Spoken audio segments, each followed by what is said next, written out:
All right, you guys, we have just a few notes to take today. Make sure you are using Cornell Notes. So I created like a digital form for you to do this underneath the classwork tab. But if you prefer to handwrite your notes, that's totally fine. Just upload a photo of your notes to the classwork tab and you'll be good to go. Just make sure your notes are set up in that Cornell format. Okay. Um, as you know, this class is set up chronologically. So we started with the Native American literature. Now we're moving on to the colonial or Puritan period. Notice the dates of this. It runs from 1607 to 1775. So think to yourself, why would we end in 1775? What happens in 1776?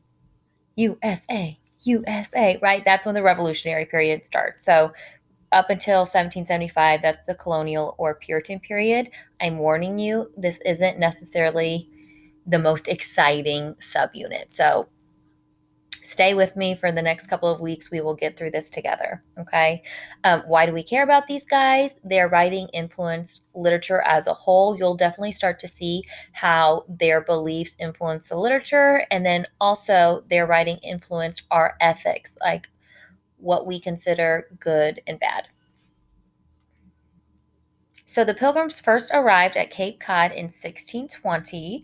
Okay, they left England because they wanted to purify or simplify the church. So they left for religious freedoms. And notice this goal, this is the most important thing. They wanted to build a society, based on God's word. I laugh with my students every year. Never leave an answer blank in this unit. Just write something about God and you can probably get yourself half credit. Okay. All right, so this is what they believed in. They believed in a form of theocracy. So they created a government that was led by religious leaders. The Bible was considered the law. So, this idea between objective and subjective writing. Objective writing deals with facts, whereas subjective writing deals with opinions. Um, as a modern reader, we tend to interpret the Bible subjectively. We kind of usually see that as like kind of parables. This was not the case for them. They thought this was kind of just stone cold fact, and that's the Bible was used to create the laws for their society. Okay.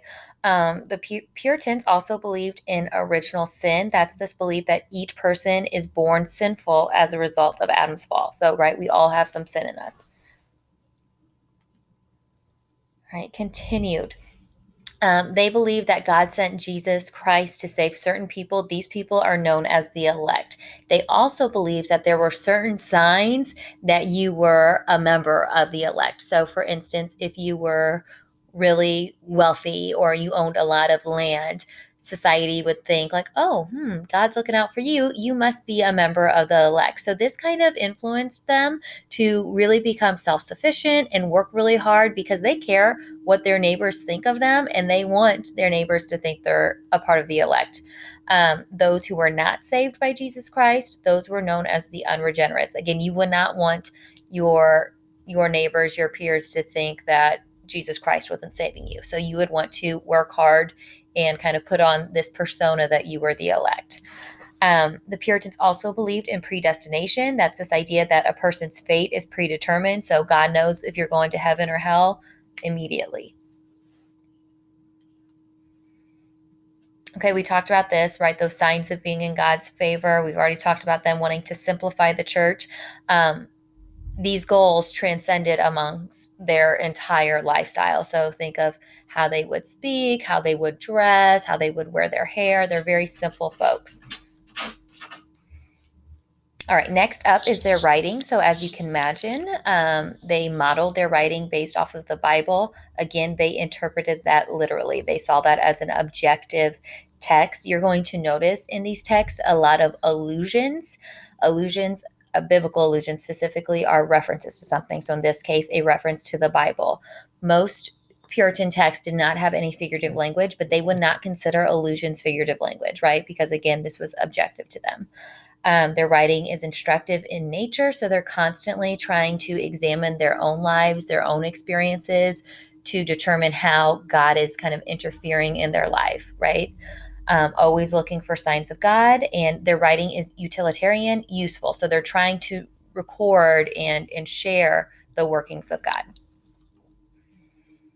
All right, they wrote in plain style. So clarity of expression, they're very clear. They're not making you interpret much of anything.